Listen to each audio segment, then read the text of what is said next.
Part 1 की शुरुआत में हमें एक फेरी टेल की स्टोरी को सुनाया जाता है और बताया जाता है कि एक बहुत ही ब्यूटीफुल लड़की जो कि घने जंगलों के बीच में एक महल में रहती थी, लेकिन वो वहाँ हमेशा अकेली ही रहती थी। इसीलिए एक दिन बोर होकर के वो सोचती है कि मैं महल से बाहर जाऊंगी और दोस्त बनाऊंगी, और वो बिल्कुल ऐसा ही करती है।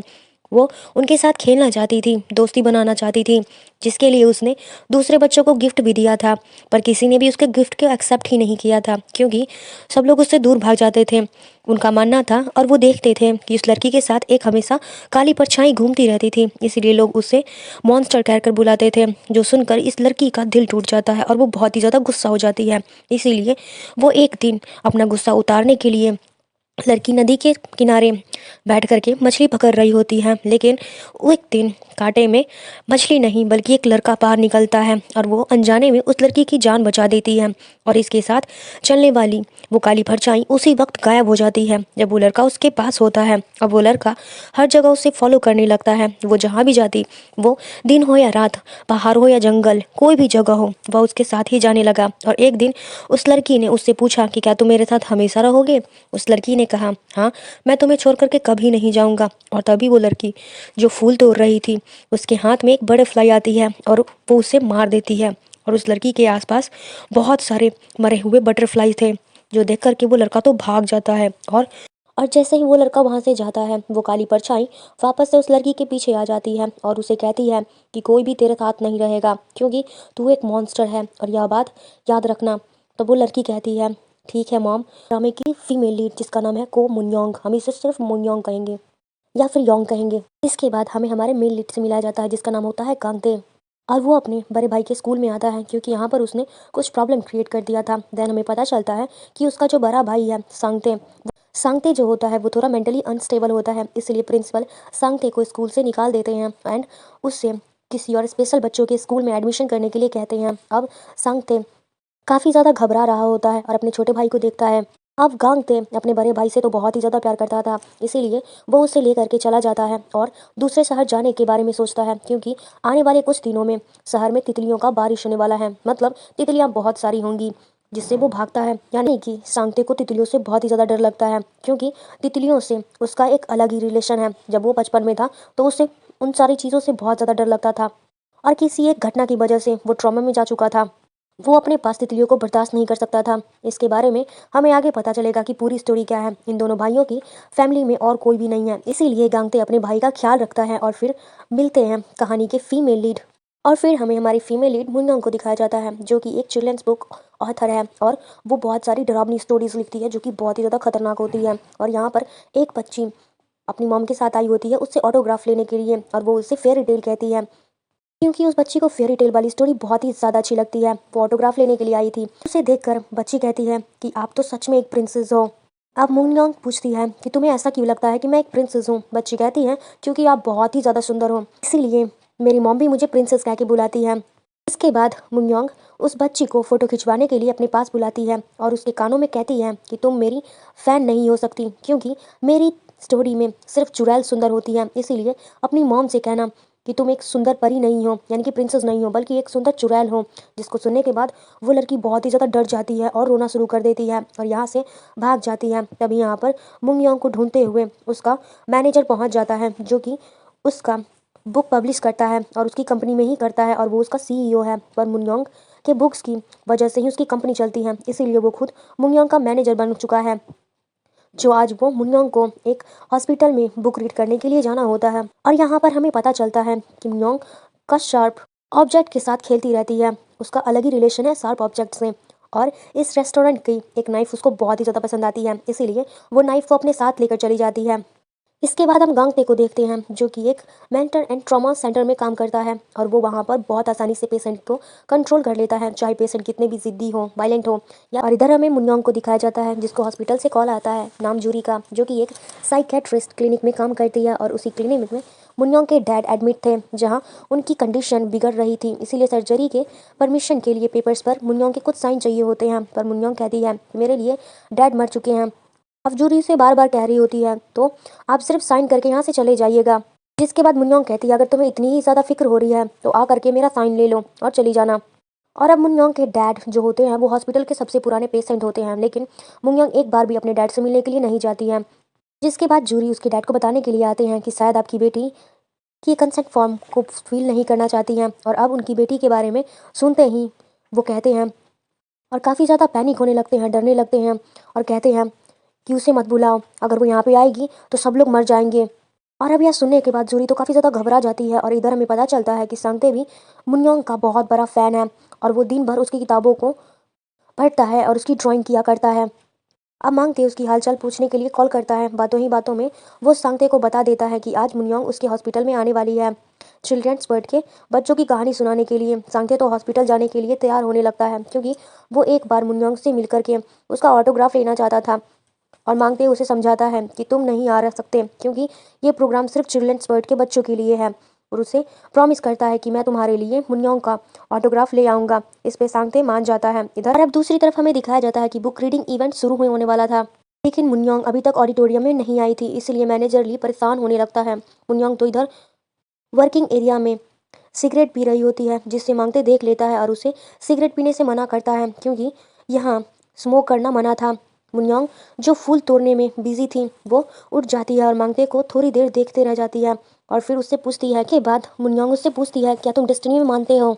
इसके बाद कांगते कहता है कि क्या कह रही हो। फिर वो बोलती है तुम्हें सुनाई तो दिया ही होगा मैंने क्या कहा है, और फिर अपने सीक्रेट को उसकी कॉफ़ी के कप में फेंक देती है। और जब उसे किसी की ज़रूरत और वो तुम्हारे सामने आ जाए उसी को डेस्टिनी कहते हैं, ये बोलकर अंदर चली जाती है। फिर मिन्योंग एक बुक रीडिंग इवेंट शुरू होता है और इधर एक मेंटली अनस्टेबल आदमी अपने रूम से बाहर आ रहा था और हॉस्पिटल में अपनी बेटी को ढूंढने लगता है और इसने यहाँ एडमिट होने से पहले मारने की कोशिश की थी, इसीलिए यहाँ इसे बांध कर रखा गया था। पर अब वो अपने रूम से निकल गया था और फिर से अपनी बेटी को मारने के लिए ढूंढ रहा था क्योंकि उसकी बेटी भी यहाँ एडमिट थी। तो उसकी बेटी भी ऑडिटोरियम में मुन्योंग की कहानी सुन रही थी।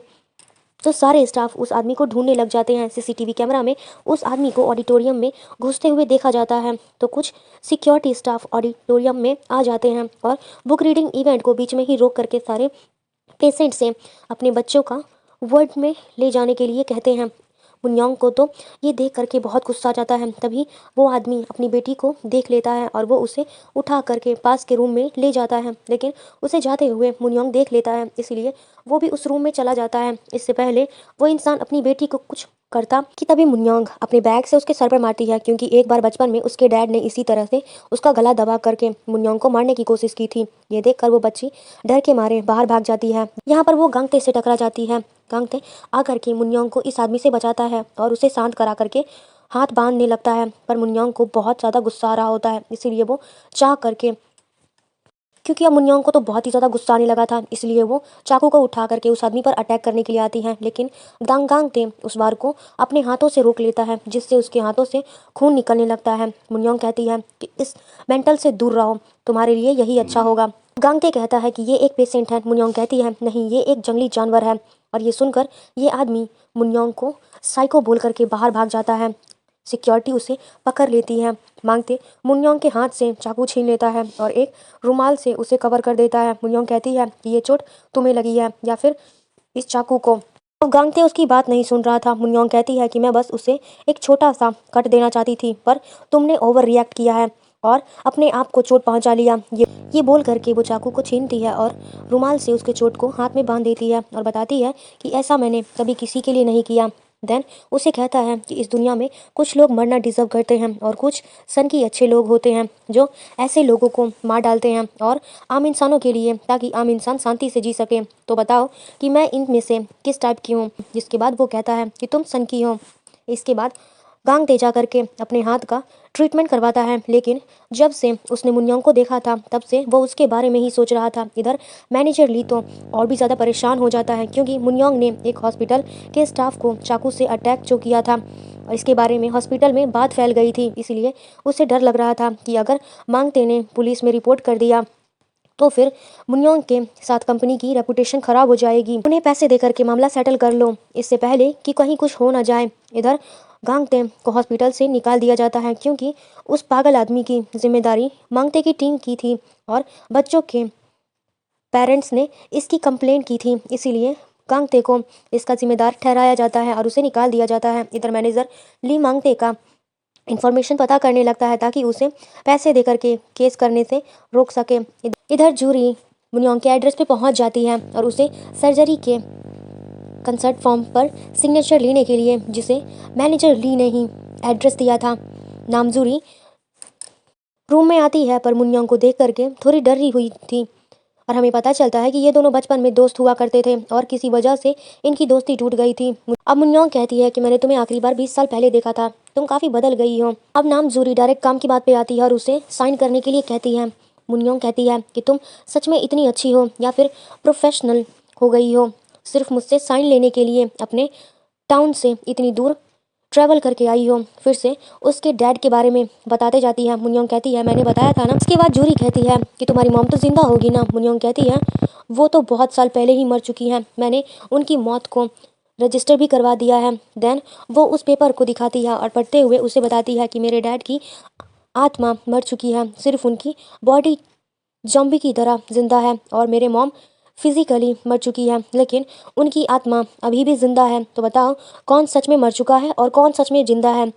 जूरी फिर से उसके डैड की कंडीशन के बारे में बताना शुरू कर देती है। तो मुन्योंग कहती है तुम उनकी इतनी चिंता करती हो, लोग सोचेंगे तुम ही उनकी असली बेटी हो, क्यों ना हम यही करें, तुम मेरे डैड की बेटी बन जाओ और मैं तुम्हारी मॉम की बेटी बन जाती हूँ। अगर तुम ऐसा करने के लिए मान जाओगी तब मैं इस पेपर पे साइन करूँगी। जूरी तो काफ़ी ज़्यादा घबरा जाती है पर मिन्योंग कहती है कि मैं तो मजाक कर रही थी। देन पेपर्स पे साइन करते हुए कहती है कि क्यों ना मैं पुराने दिनों की तरह तुम्हारे घर आऊँ, तुम्हारी मॉम से भी मिलूँ, इतने साल हो गए हैं। ये सुनकर जूरी काफ़ी ज़्यादा घबरा जाती है। वापस जाते हुए भी वो काफ़ी डरी हुई लग रही थी। अब इधर गांगते अपने दोस्त जिसू को सब कुछ बता देता है मुन्योंग के बारे में। सुनकर के वो कहता है कि क्या वो पागल है, तुझे चोट भी आई और तुझे निकाल भी दिया गया, तूने पुलिस में कंप्लेन क्यों नहीं किया। लगता है कि इससे इशू और भी बड़ा हो जाएगा, मुझे अपने कॉन्टैक्ट के हिसाब से पूरा पैसा भी नहीं मिलता। वैसे भी तितलियों के आने का सीज़न हो गया है, इसीलिए हमें दूसरे शहर में जाना ही पड़ेगा। तो एक तरह से अच्छा ही हुआ। अब सांगते के नाम से उसे याद आता है कि उसे तो मुन्योंग का ऑटोग्राफ लेना था, वरना सांगते बहुत गुस्सा करेगा। तो जैसे ही इंटरनेट से मुन्योंग की साइन देख करके कॉपी कर लेता है, जिससे दोनों सांगते को जा कर के देते हैं। लेकिन सांगते एक झटके में पहचान लेता है कि साइन नकली है, इसीलिए वो बहुत ज़्यादा नाराज़ और गुस्सा हो जाता है। मैनेजर ली को मांगते का नंबर मिल जाता है, इसीलिए वो उसे मैसेज करके सॉरी कहते हैं और कल उसके ऑफिस मिलने बुलाते हैं।